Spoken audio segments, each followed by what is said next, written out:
నేను మీలోని ఇంకొక పాయింట్ ఉన్నది ఇక్కడ, చాలా విచిత్రమైన పాయింట్. మీరు రేపో మాపో డైరెక్టర్ కాబోతున్నారు, అవుతున్నారా? మీరు చెప్తున్నారుగా. అదేంటి సార్, ఏదో సామి చెప్పినట్టు ఊరంతా వ్యాపించిన వార్త. సార్ అవ్వాలని ఉంది, అవుతారని ఉంది. ఆల్మోస్ట్ ప్లాట్ఫామ్ సెట్ అయిపోయిందని అంటున్నారు. నాకు తెలియదు, మీరు చెప్తే మా ఆడియన్స్తో పాటు నేను కూడా వింటాను. అదే సార్, అవ్వాలని ఉంది, అవుతోందని ఉంది. అది ఎంతవరకు అవుతుంది అనేది అయినప్పుడు నేనే చెప్తాను ఖచ్చితంగా. ఓకే, నేను ఎందుకు ఏ కనెక్షన్లో అడిగానంటే, నాకు ఆశ అయితే ఉంది, నాకు ఆశ ఉంది. ఐ కెన్ డూ, నేను చేయగలను, నేను ఖచ్చితంగా చేస్తాను. మీకు హ్యాపీగా ఏదో పొయ్యి దగ్గర ఆకుమడిలాగా మీరు డైరెక్టర్ అయితే హ్యాపీగా మీకు అది మీరే రాసుకుంటారు. ఇంతమందికి గొప్ప డైలాగులు రాసిన వాళ్ళు మీకు ఇంకా బాగా రాసుకుంటారు. ఏవో ఉంటాయి కదా స్వార్థాలు. నేను నా సినిమా అని ఒక ఫీలింగు, అవన్నీ సినిమాకి ప్రొడ్యూసర్కి చాలా ప్లస్ అవుతాయండి అన్డౌటెడ్గా. నేను ఏ కనెక్షన్లో అడిగానంటే, ఇప్పుడు ఆపరేషన్ వ్యాలంటైన్ అనే సినిమాకి డైరెక్టర్ కాబోతున్న ఒక గొప్ప రచయిత ఈ సినిమాకి రాయడం అన్నది ఏ విధంగా ఆ యాంగిల్లో ప్లస్ అయిందని కనుక ఎవరైనా అడిగితే మీరు ఏం చెప్తారు? అంటే మీరు డైరెక్టర్ కాబోతున్నారు కదా, సో మీకు డైరెక్టర్ మైండ్ ఉంది. మీరు ఇప్పుడు ఇందాక మీరు అన్నారు నేను డైరెక్టర్గా గ్యారంటీగా సక్సెస్ అవుతాను. అది కేవలం ఈ సినిమా కాదు సార్, నేను చేసే ప్రతి సినిమాకి నాలో ఉన్న డైరెక్టర్ కూడా నా బ్రెయిన్లోకి వస్తాడు. అంటే శక్తిని మీరు డైరెక్టర్ యాంగిల్లో మీరు ఏమైనా గైడ్ చేశారా? నేనేం చేయలేదు. ఇలా బాగుంటుంది, ఇలా బాగుంటుంది. చేయలేదు. ఈ సినిమాకి ఓన్లీ డైలాగ్ రైటర్గానే పనిచేశాను నేను. ఆఖరికి ట్రీట్మెంట్లో కూడా నేను కూర్చోలేదు. ట్రీట్మెంట్ కూడా డైరెక్టర్ ఇచ్చింది ట్రీట్మెంట్. కొన్ని సినిమాల్లో కొంతమంది నేను చొరవ తీసుకుని ట్రీట్మెంట్ కూడా నేను రాస్తూ ఉంటాను. కొన్ని సినిమాల్లో ట్రీట్మెంట్ కూడా రాస్తుంటాను. అక్కడ ఆ ట్రీట్మెంట్ రాసేటప్పుడు నాలో ఉన్న డైరెక్టర్ కూడా పనిచేస్తుంటాడు. అవును కదా, ట్రీట్మెంట్ కూడా రాసేటప్పుడు. కానీ ఈ సినిమాకి ఈ మధ్యన అన్ని సినిమాలకి అలా నేను ట్రీట్మెంట్ కూడా రాయనండి. అదేలేండి, అవసరమైతే ఇప్పుడు కొంతమంది డైరెక్టర్స్ ఉంటారు, వాళ్ళు ఏం చేస్తారు, ట్రీట్మెంట్ హ్యాపీగా వాళ్ళు అనుకున్నట్టు పేపర్ మీద పెట్టి ఎక్కడెక్కడ డైలాగ్ కావాలో కూడా వాళ్ళు గ్యాపులు ఇచ్చి ఇక్కడ డైలాగ్ రాయడానికి పంపిస్తుంది, బ్లాంక్స్ లాగా ఇస్తారు. సో అక్కడ జస్ట్ వాళ్ళకి కావాల్సినట్టు మనం డైలాగ్ రాసి పంపించడమే, అంతవరకు. అది డైరెక్టర్ని బట్టి ఉంటుంది, డైరెక్టర్ స్కూల్ని బట్టి ఉంటుంది. ఈ సినిమా కూడా ఏంటంటే ట్రీట్మెంట్లో అస్సలు నేను ఏది పెట్టలేదండి. ఎందుకంటే అతను దాని మీద విపరీతం రీసెర్చ్ చేసి ఉన్నాడు. అంటే అవసరం రాలేదా, అవకాశం డైరెక్టర్ ఇవ్వలేదా? అవకాశం కాదండి, అవసరమే రాలేదు. అవసరం రాదు. ఓకే, అవసరం రాలేదు.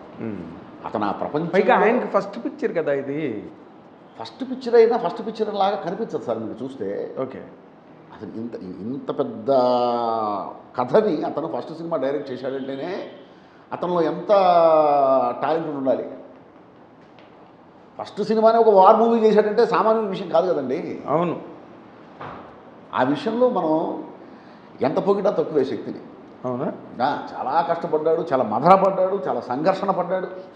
నేను చూశాను కదా సినిమా. అప్పుడప్పుడు మధ్యలో రషెస్ చూడటానికి పిలుస్తూ ఉంటారు, నేను వచ్చి కూర్చొని చూస్తూ ఉంటాను.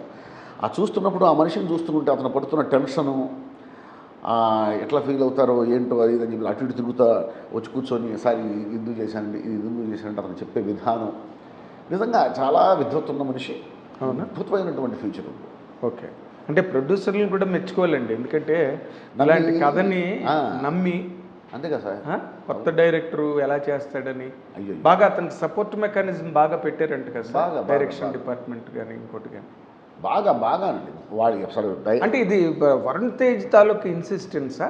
అంటే నేను ఈ కథ చేస్తానని చెప్పి వరుణ్ తేజ్ గట్టిగా పట్టుబట్టి ప్రొడ్యూసర్లు, వరుణ్ బాబుకి నచ్చి ప్రొడ్యూసర్స్కి నచ్చి అందరికీ నచ్చి చేసిందేనండి. ఇప్పుడు ప్రొడ్యూసర్స్ నచ్చకుండా వరుణ్ బాబు చెప్పాడని చెప్పేసి చేయరు.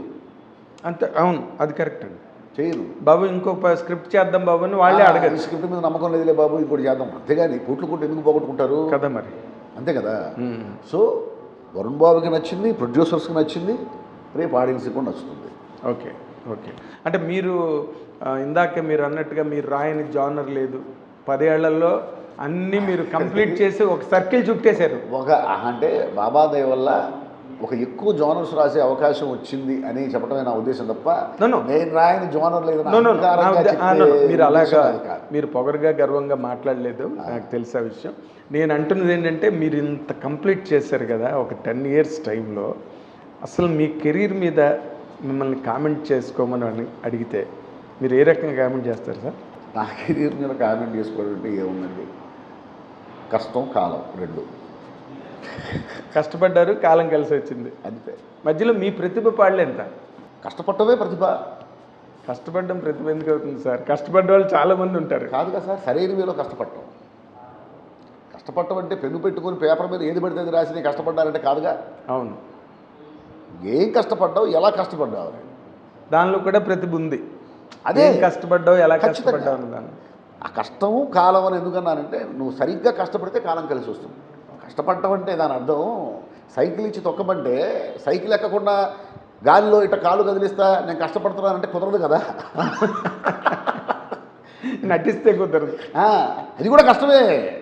ఇప్పుడు గాల్లో రెండు చేతులు ఇట్ట పెట్టుకొని సైకిల్ దొక్కుతున్నాడు, కాళ్ళు కదిలిస్తున్నాడు అనుకోండి, కష్టమే అది. పాపం చెమట పడితే కాసేపు అయిన తర్వాత అలా కూడా కాళ్ళు నొప్పి పెడతాయి, కాళ్ళు నొప్పులు పడతాయి. అట్లా కాదురా, నువ్వు సైకిల్ ఎక్కాలి, తొక్కాలి, అవును, సైకిల్ నేర్చుకోవాలి, అది కష్టం.